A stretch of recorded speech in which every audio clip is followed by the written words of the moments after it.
उप मुख्यमंत्री रहे अजीत पवार का अंतिम संस्कार पुणे के बारामती में पूरे राजकीय सम्मान के साथ किया गया। पत्नी सुनेत्रा पवार ने गंगा जल चढ़ाया तो अजीत पवार के दोनों बेटे पार्थ और जय ने अपने पिता को मुखाग्नि दी। केंद्रीय मंत्री अमित शाह, नितिन गडकरी और भारतीय जनता पार्टी राष्ट्रीय अध्यक्ष नितिन नवीन अजीत पवार की अंतिम यात्रा में शामिल हुए। वहीं देखिए पूर्व केंद्र मंत्री और अजीत पवार के चाचा शरद पवार ने भी नम आंखों से भतीजे को श्रद्धांजलि दी।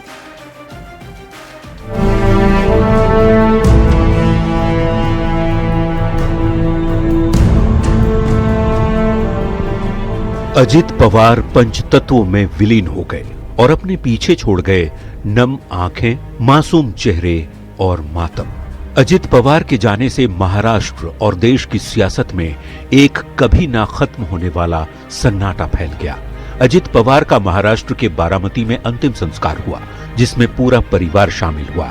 पत्नी सुनेत्रा पवार ने गंगा जल दिया तो अजित पवार के दोनों बेटे पार्थ और जय ने पिता को मुखाग्नि दी। अजित पवार की मां को देखकर तो कलेजा ही मुंह को आ गया। उन्हें सुप्रिया सूले संभालते हुए अजित पवार के पार्थिव शरीर तक लाई, जिसे देखकर अजित पवार की मां आशाताई फूट फूट कर रो पड़ी। पूर्व केंद्रीय मंत्री और अजित पवार के चाचा शरद पवार ने भी नम आंखों से भतीजे को श्रद्धांजलि दी। अंतिम संस्कार में शामिल होने के लिए हजारों लोग एकत्रित हुए थे। जब अजित पवार के पार्थिव शरीर को राष्ट्रीय ध्वज में लपेटकर उनके गांव काटेवाड़ी से विद्या प्रतिष्ठान के मैदान लाया गया तो लोगों ने अजित दादा अमर रहें के नारे लगाए।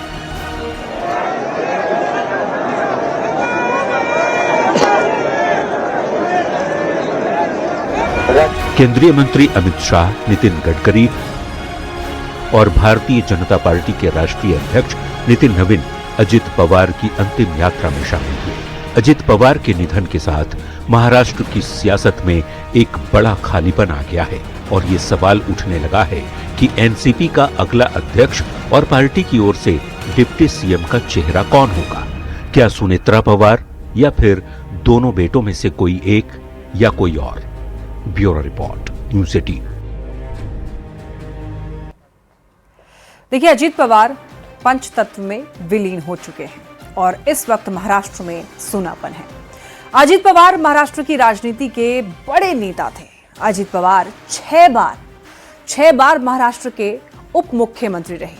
अजित पवार के निधन से महाराष्ट्र की राजनीति को बहुत बड़ी क्षति हुई है। सवाल उठ रहा होगा कि उनके निधन के बाद पार्टी की कमान आखिर कौन संभालेगा और एनसीपी कोटे से कौन बनेगा डिप्टी सीएम। इस वक्त अभी महाराष्ट्र की राजनीति में हलचल है और सवालों से भरा हुआ है अभी महाराष्ट्र की राजनीति।